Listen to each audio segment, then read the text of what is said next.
morning. Questions for Garrett? So Garrett, don't want to focus on it, but the emotions, I mean, your grandfather passing, I guess you were down there this week. So just talk about the emotions of his passing.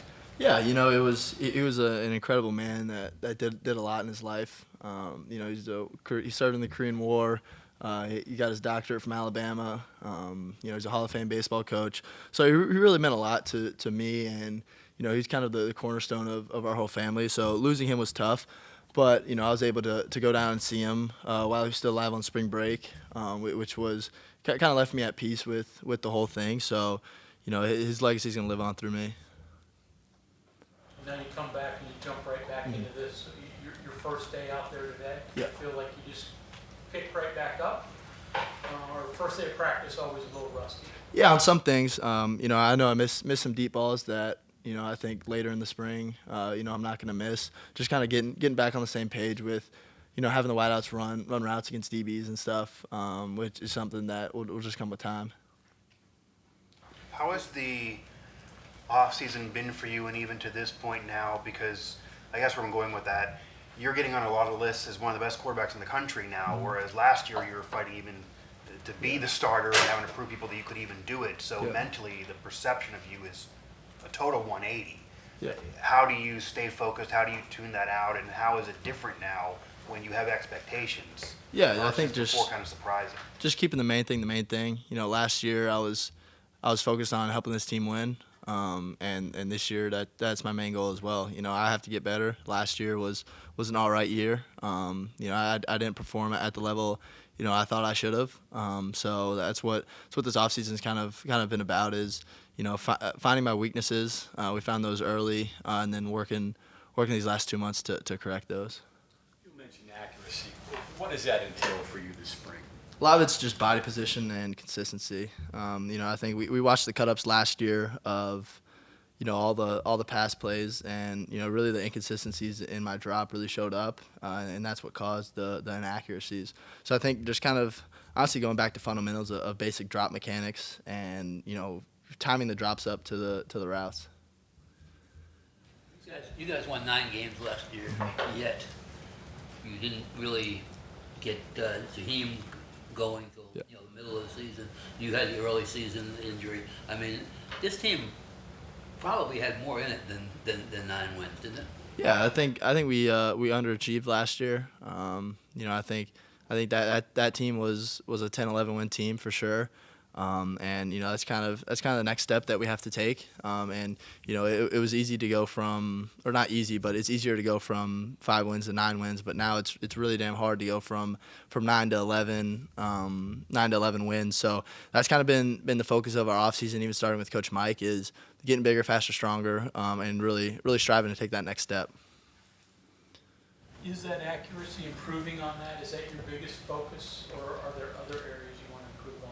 Yeah, I think that's kind of the main focus for this spring for me is accuracy. And you know, it was only my first day, and we weren't in full pads, so it's kind of too early to tell with that. But you know, all off season and throwing with the guys, I felt really good. So hopefully I can just keep getting better at that.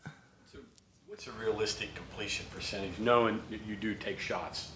Yeah, I think you know, in the season, you know, I want to be in the 70s. High 60s is the bottom floor. Like 68%. 68% is the bottom floor for me. I want to be up there in the 70s.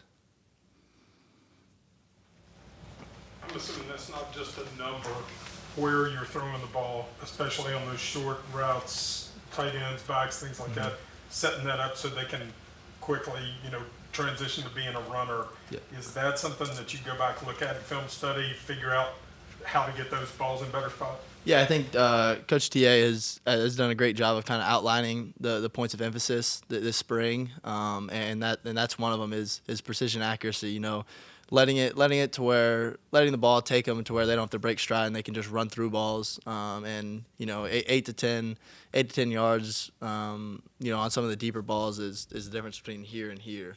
So that's kind of been a big point of emphasis for us. Brown talked about the work you did in the offseason here, but he also talked about quarterback country work. What have they done for your game this offseason? Yeah, quarterback country is ran by a guy named David Morris. Me and him have been working since since freshman year. And this offseason, we kind of, with Coach Brown, TA, Coach Morris, and myself, we kind of went all in on, focusing on the fundamentals, because he doesn't really teach schematics or stuff. He leaves that to the coaches in the building, but it's more so just fundamentals and, kind of going back to the basics of throwing. Good things about Jaden Bright. Anything in particular that stood out to you about him? What did you notice? Yeah, I think it kind of goes back to when he first got here in the winter. He's not really a really loud guy. He's kind of quiet, and he kind of just puts his head down and works. But I've been really impressed with him so far, and I think he's gonna do a lot to help us out this year. So with Zach and Doug gone, you're kind of the old guy in Yeah. the offense now. Is it a different feeling this year? Yeah, it's kind of weird being the old guy in the building. I'm probably one of the oldest ones, but it's all about leadership. Just because you're the oldest guy, you still have to show up and be that same guy every day. So age really doesn't factor in too much to that. Do you find yourself mentoring or just showing guys the ropes more now? Yeah, I think that's a lot of the game. I had guys like JT and Daggy who really helped me out a ton on preparation and kind of just knowing football. We were different players, but the basics of defensive game plans and stuff like that. So that's kind of been what I've been doing this offseason with Nico and Sean, is kind of helping them out, and anything that I learned the hard way, kind of try to teach them the easy way. You mentioned Tyler Allen. So your third position coach in 3 years. But Yeah. what do you think of Tyler? Hard to adjust to another new position coach?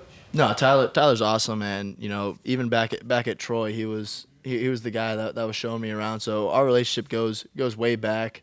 We're super comfortable working with each other, and it's been a great new addition to the room. In addition to accuracy, Coach Brown did talk a lot about last year that there were times you need to be smarter, was a term that he used. Yeah. What does that mean to you, and how are you trying to work on being quote unquote smarter this year? Yeah, I think you can go back to, I think it was our first drive against Cincinnati. It was one of the first drives. And, I forced the ball to the left to Preston Fox, where, the kind of what I've been studying and stuff is, checking the ball down to Jaheim, letting him go, and then kicking the field goal after that, because I think it was third and 17 or something. It was a long shot, third down, but not really forcing the deep ball, but just taking what the defense gives you and checking the ball down and then getting away with points. Would you take us back to your relationship with Neil goes back to when you were 11 years old, something like that? 14, 15, something like that, yeah. What that has meant to you, and what he's how you guys have developed. Yeah, I think our relationship is special. I'm super comfortable with him. He has a great relationship with my whole family, which is huge for me. Yeah, he offered me, I think, sophomore year after the season. So I don't know how many years that is. I'm aging myself, but yeah, no, we have a great relationship, and I think that allows us to work well together. Football put up that video yesterday of you on Twitter, and I saw that you retweeted and stuff. But the fan base seemed to be really behind that, and they're rooting for you and that sort of thing. How does that feel for you? Yeah, it feels good. That's a special thing about this state and this university, is that you really have 1.8 behind you, and that's what I fell in love with as a junior in high school, and I'm still in love with it today. Noticed the shorter hair. Any significance to the haircut there? Yeah, my mom.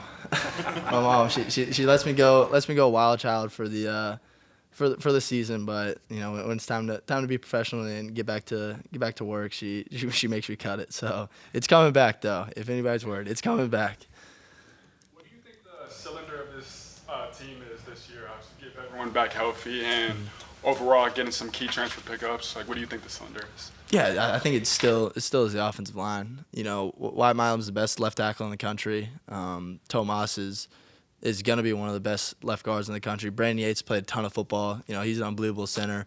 Jaquay Hubbard's played a lot of football. And Nick Malone is this is his dream. Morgantown kid playing for the university. So it still all starts with the boys up front. If we can't run the ball, if they can't pass protect, all the weapons that we have in the backfield or out wide really don't mean anything. You had great success throwing the ball deep last year.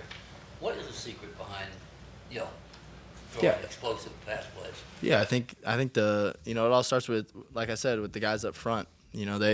If they keep me clean, that gives me the ability to push the ball downfield. And then I think our wide receivers, as the year went on, did an unbelievable job of making contested catches downfield, and really separating from the DB that the throws could hit. What do you see when you're looking out there? I mean, you're looking at the field and you know that you're going to go deep, but Yeah, a lot of it's just like you just look at different field zones. If there's someone there, then you kind of work down the ladder. But every play is kind of independent on what I'm looking at. You see Dad's spring training game, or he was in Arizona. Yeah, he's out there. Probably didn't, or No. did you on spring break?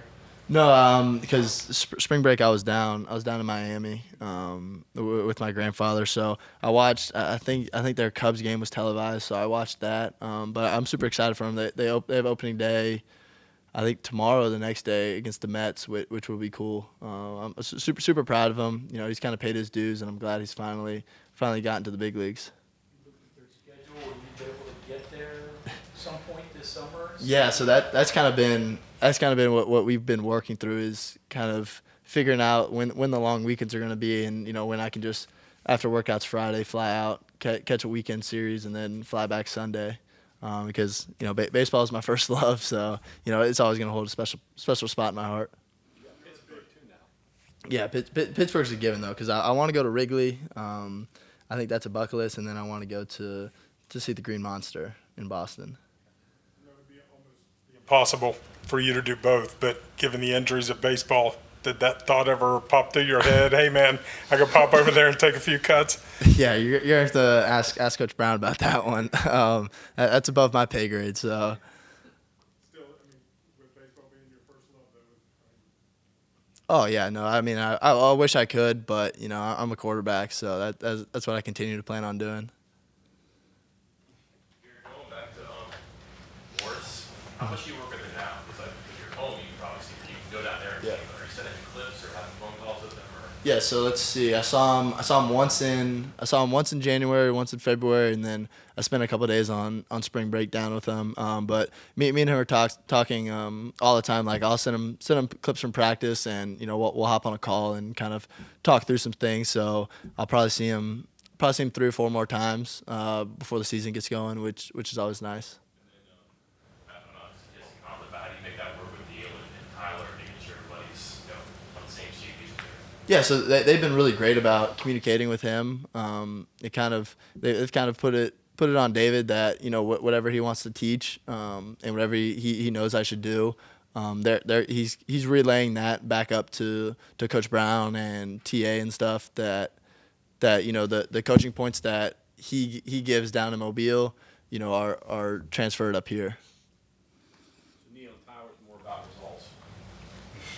I think they're just about getting better. Like it doesn't matter how many yards I throw for in spring ball. I think just getting better every day is kind of the point of emphasis. Like we're really not thinking about Penn State right now, because that's 157 days away. We're just focusing on today's Wednesday practice, and then. I meant more about results in terms of completing passes Oh, yeah. for you personally. Yeah, that's kind of the emphasis is just upping my completion percentage that it'll translate well in the game. Okay, thank you very Good. much. All right, thank you guys.